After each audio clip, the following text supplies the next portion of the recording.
Aquí, you have Machu Picchu in front of you. Right here? Where? A ruined city carved into the peaks of the Andes Mountains. Today, I travel to the lost city of Machu Picchu, a place filled to the brim with history. I have to experience it myself. Mona exits her hotel. It is 4:30 in the morning and we're excited to go to Machu Picchu. Yeah, we're a little tired, but we're gonna wake up. Mona disassembles her cane and enters a van. Sun rising behind the Andes Mountains. Mona looks out the window. She holds on as the car traverses rocky terrain. A small town with a train station. A dog watches as the travelers arrive before dawn. Mona listens as travelers walk around her. She takes a step toward the train station. A woman points Mona toward the train. Can you walk me? Can you show me? Yeah. Thank you. She boards the train. I'm excited. It's gonna be an hour and 45 minutes on this train, so we'll see. The morning sun on the Andes Mountains. River Rapids. You're watching Planes, Trains, and Canes with Dr. Mona Minkara. Aguas Calientes, a town bisected by a river in the shadow of the colossal Andes Mountains. A tour bus drives by the river. Mona disembarks straight onto a platform on the railway tracks.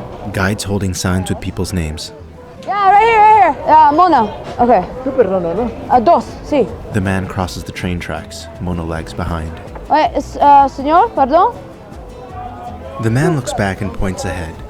Mona uses her cane to scan the train tracks before stepping down. No puedo ver. No puede ver. Yeah, sí. He guides Mona to the other side. They step onto a thin sidewalk. Restaurants hug the edge of the tracks, their signs hanging dangerously close to the rail. They cross a bridge. I think I hear water. Agua? Río. Oh, Rio. Sí. River. They walk on the road adjacent to the river. Aguas Calientes, a town known for its thermal baths. Mountain spring water. Now, it serves over 1.5 million tourists a year that come to visit Machu Picchu. Mona is led into a steep alleyway where travelers are lining up for bus tickets.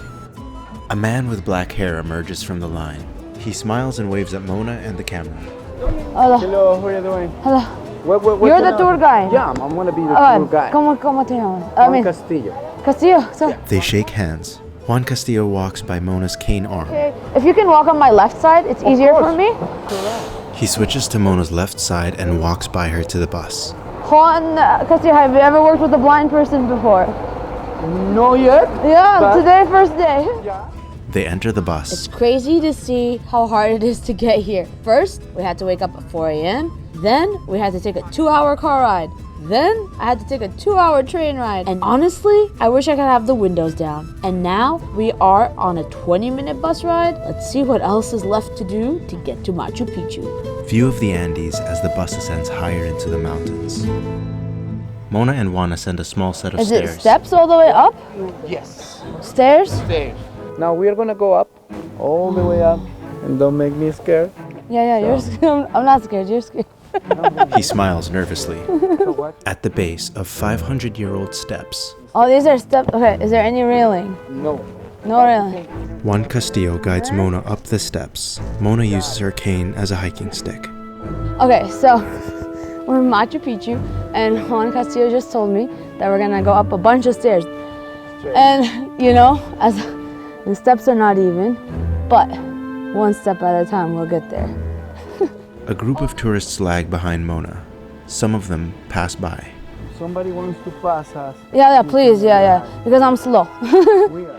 The rock steps zigzag up the mountain. Sometimes directions is all I need. If you grab me without letting me know, I might lose my balance. But sometimes I do need to hold on to you, and I will let you know. Okay, I'll hold on to you. Mona holds onto Juan Castillo's elbow as they hike up the stairs. They enter a forested area. This is crazy. I love it. Another step. Step. Remember everybody when we went to Japan and we climbed, 400 steps? And I was like, why is everything good at the top of so many steps? They take a break. What's the story behind Machu Picchu? There was like a big war between the Incas versus the Chancas, another civilization. And the Chancas conquered the Incas. Hatton Topa, the king, ran away. Of the Incas? Yes. The older brother ran away. The older brother too? Yeah. And then the younger brother was like, I'm not running, I'm building my empire. And they took the empire back. So what did he build here? The University of the Incas. The University of the Incas? That's where we're going to visit. Is the Yeah, Machu Picchu is the University of the Incas? Yes. Because the temples that we are gonna see, we are gonna visit. Okay, let's go. Okay. I'm getting too excited. Okay. Yeah. A path that cuts through the forest. They hike, step by step, on a rocky trail and reach a vantage point facing Machu Picchu. Below the cliff, stone ruins rest on the mountain. Aquí, you have Machu Picchu in front of you. Right here? Where? Mona stands on the vantage point with Machu Picchu behind her. We just climbed a bajillion steps. I'm standing here. Can't really tell what's in front of me, to be honest. I can't see, but I can tell that it's just open. And then Juan Castillo, who is the awesome guide, describe to me what's in front of me. Like, show me with my hands so that I know which way is what. Okay. Juan Castillo takes Mona's hand and points it in the direction of the mountains and Machu Picchu. He brings out his tour book and shows a photo of the mountain, describing how it looks like a face. This is the chin, mouth, nose, and forehead. It's like the face of Pachacutec. You see it? I'm glad that I pushed myself to go up the stairs. I asked him, hey, have you worked with other blind people? He's like, no, I haven't worked. And he's worked with somebody in a wheelchair, and he actually carried her up here, which is amazing. What does it feel like to be at a historical place where you can't see it? I mean, I'm excited, but I'm not gonna lie, I wish I could see it. Now the cool thing is, the first thing I wanted to know, if I can go touch it. 2 minutes ago, Can I touch it? Can I touch it? Yes. Okay, I wanna touch it. So, I'm gonna go do that. Because I still think that, even though I can't see it, which I wish I could, but it doesn't mean I don't get to experience it. And so, there is something to seeing it, but I'm gonna go touch it. And then I'll let you know how I'm feeling. Mona smiles. They descend into the ruins. They reach the gate of Machu Picchu. It's time to touch history, but only with the consent of your tour guide. Mona reaches into the wall. Oh! Those were like Oh my god, yeah! These were hinges! Descending steps without a railing. The wall stops to an edge at Mona's right side. No, I follow you. Let me try on my own. She stumbles right at the edge of the We're wall. good. I'd still try. No.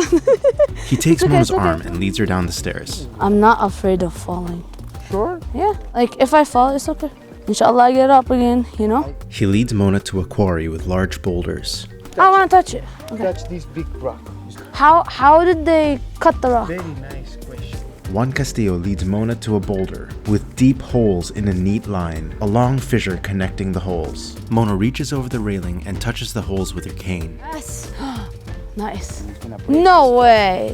That's how they cracked the rock? I'm gonna let you feel it. So, if you look over here, apparently here. She points her cane.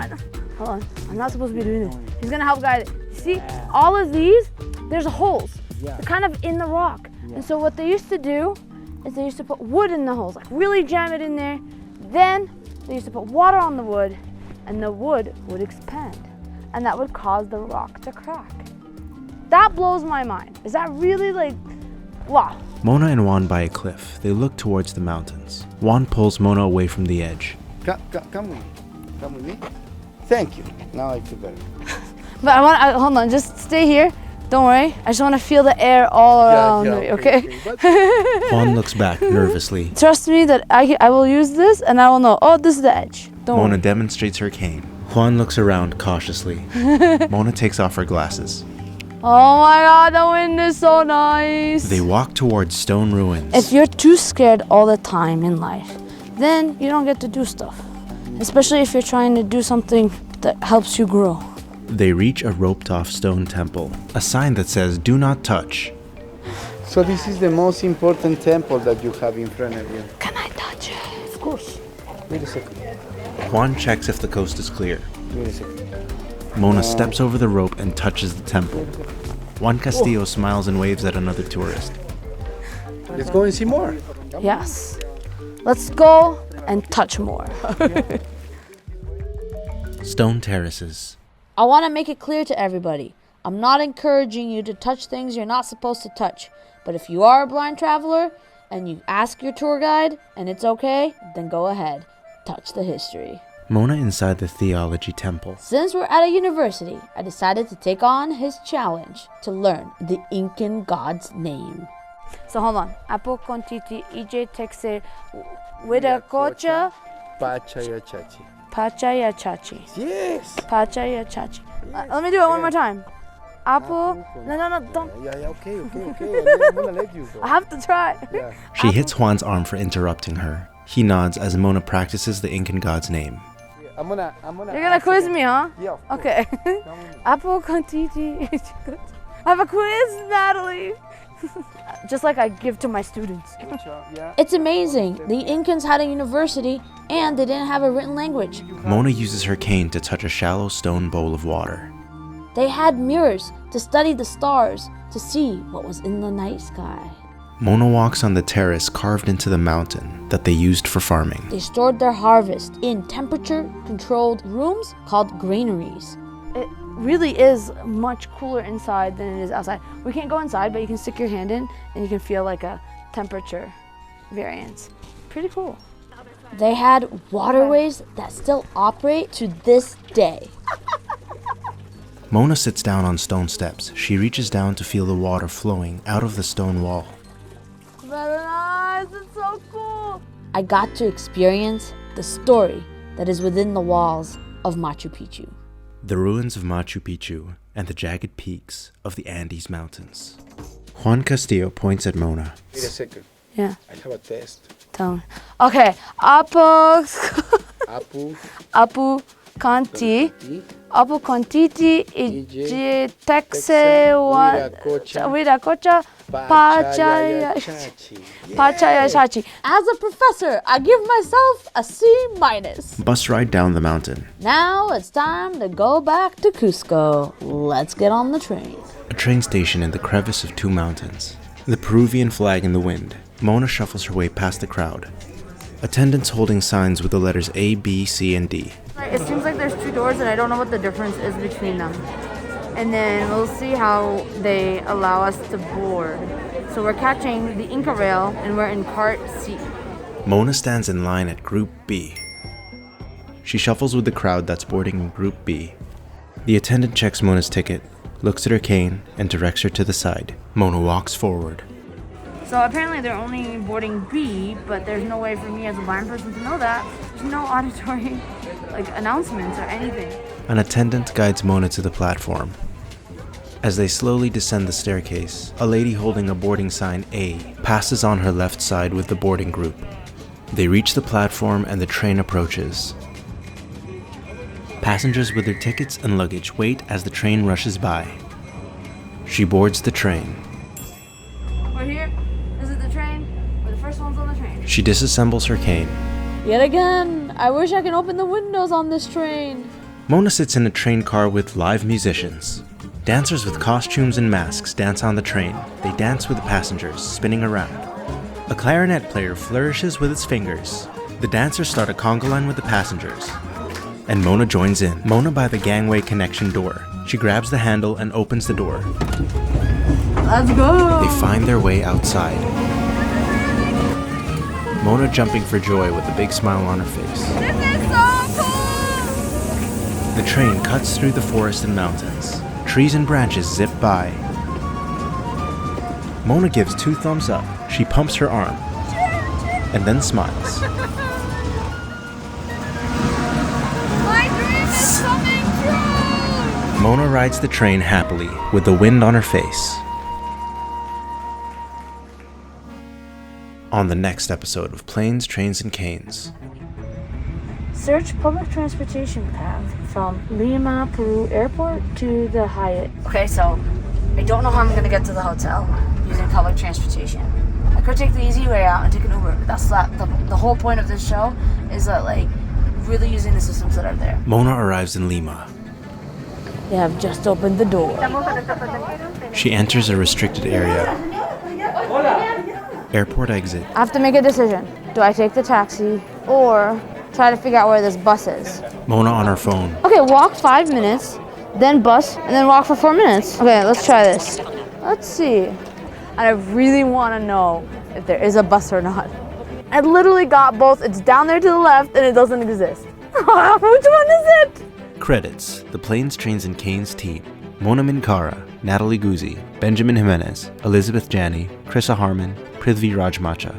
Planes, Trains, and Canes is made possible by the Massachusetts Association for the Blind and Visually Impaired, and in part by the Graham Foundation for Advanced Studies in the Fine Arts. Please like and subscribe and press the bell for future notifications. Please tell your friends and your enemies and everybody else in between. Thanks.